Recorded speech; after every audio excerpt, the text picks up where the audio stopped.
I grew up among inveterate, unapologetic storytellers. People, some of whom, like my father at 91, are alive today. People who cannot imagine a world without story.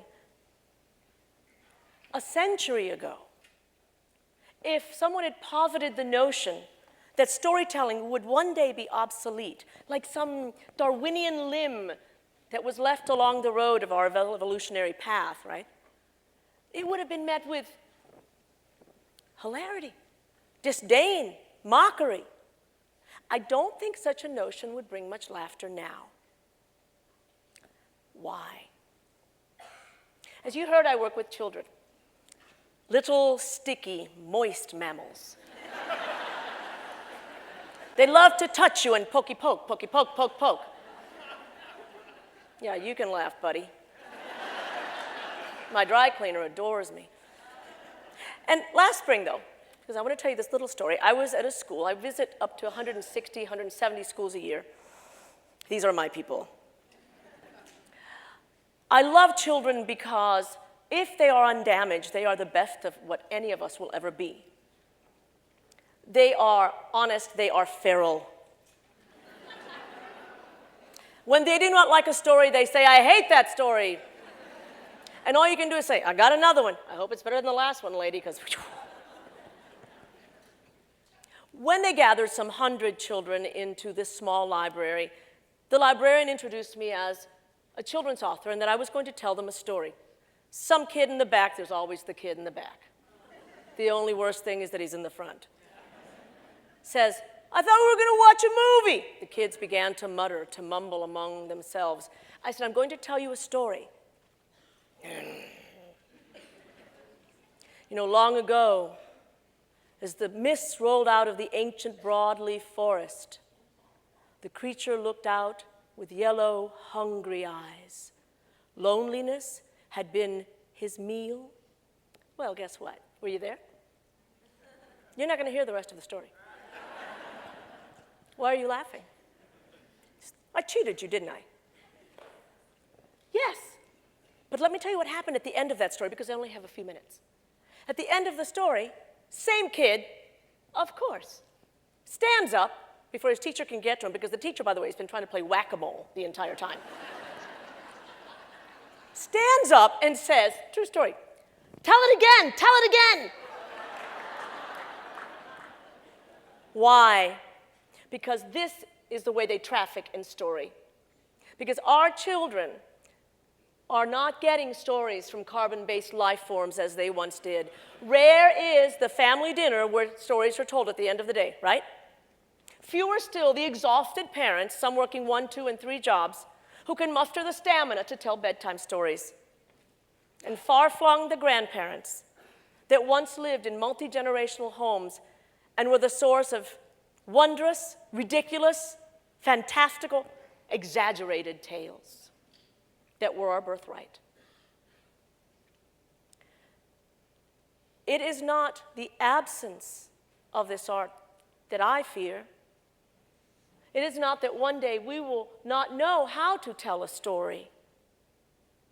It's that we will no longer know how to listen to one. Truth, this is not rhetorical.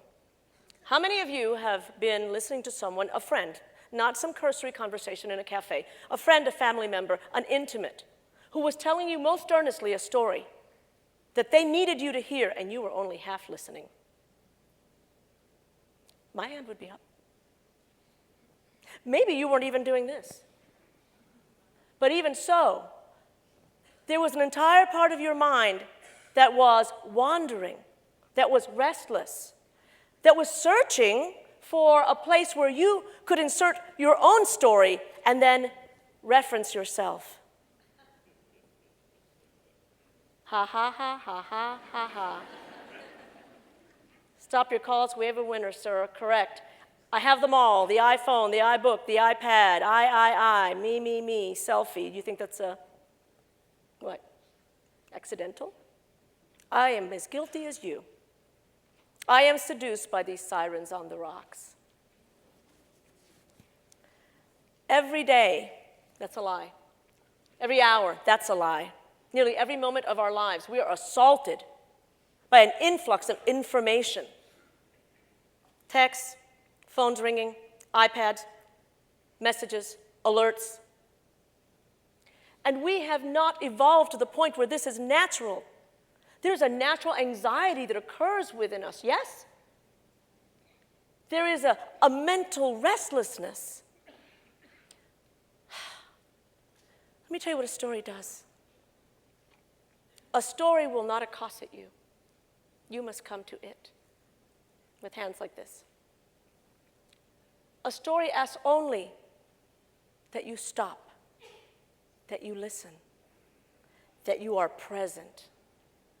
A story will not hyperlink, give you banners, nor dancing llamas. I know, the dancing llamas are disappointing because we do love them. It's a YouTube, Google it, it's a verb. However, what a story does, in fact, science now has explained it for us. Most of you know this, but for those that are uninitiated in the world of mirror neurons and neural coupling, in the University of Parma, the great ham place, they do that too. In 1992, there was an experiment with a macaw monkey. He was strapped to an MRI and he was cheerfully eating peanuts. The technician was watching the screen. When another scientist walked in, casually ate out of the monkey's bowl of peanuts, and the monkey saw the man eating the peanuts, and the MRI machine was still working. The first observant young scientist noticed something curious. Went back, checked. Indeed, the readouts were precisely, almost exactly the same. The monkey's neurons fired the same way when he was eating the monkey as, eating the monkey. Woo! That's another story. Bring your blankie and your Boo Bear. When he ate the peanuts, as when the scientists ate the peanuts. What did this mean? Well, they figured, clear what it means. Our MRI machine was broken. So they brought another one. Same result. Monkey's broken. They tried again, 10 years. Eventually, of course, they came out with the theory that there is such a thing as an empathy, a mirror neuron. When I tell you that I have a spider crawling up my arm, its tiny legs tickling, raising the hairs, don't you feel it, some of you? That's your mirror neuron. It's your empathy neuron. So it makes you stop when an old woman is hit by a truck. Some of you. Silicon Valley, not so much. Not their fault. I'm very left-brained myself. I have a mirror neuron, but sometimes I have to kick it. When, according to this study now, that continued then in Princeton, and said, oh, wait a minute, it's more interesting than that. When someone is speaking, those who are actively listening, note actively listening. The mind of the speaker and every listener in this room at this moment is syncing, is synchronizing. It's called neural coupling. We didn't need a study to know magic, but it helps to understand its roots within our physiology, right? So how do we go back to that place where we listen? Well, for one thing, when you are listening to someone tell a story and the intrusive thought comes in, the tempting, shiny, shiny, oh, look, a chicken. Thoughts are like that. Or, what about me? I have a story. Push it aside and refocus completely on the person in front of you. It is a discipline. It will also be our salvation. Because although we use machines, we are not machines. And it is our ability to listen to one another's stories that may save us or turn us into cyborgs. What's wrong with that? What's wrong is that stories are what is most human about us. When a child grows up with an incomplete version of their own family history, they reach adulthood with an imprecise, unclear understanding of their place within their family. But when a child grows up with an absence of fairy tales, myths, legends, the 398.2 in your local library, should some of you want to find them. She or he grows up with an incomplete sense of their place in the human family.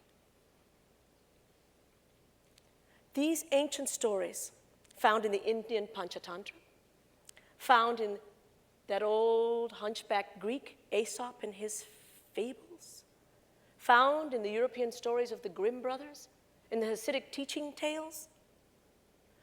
These are the diluted wisdom. These stories, they contain the knowledge, the wit of not centuries, but millennia of human living. These stories teach us how to treat a vanquished foe. They teach us how to fight our monsters. They show us how to die with dignity. They show us how to laugh at ourselves. We need more of that. If we pass nothing else on to our children, and those of you who don't particularly like them, I understand. But let me tell you, not only were you one of them once, but the children of today in 20, 30, and 40 years will be running this world. We had better care. If the heirloom that we pass down to our children is a story, it is a mighty thing because it is an artifact indestructible. A story cannot be incinerated in a fire. It can't be washed away in a tsunami.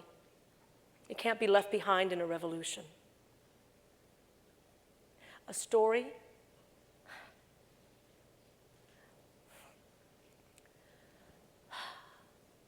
is indestructible. Almost. Its very existence relies on one immutable necessity. A story must be told. Thank you.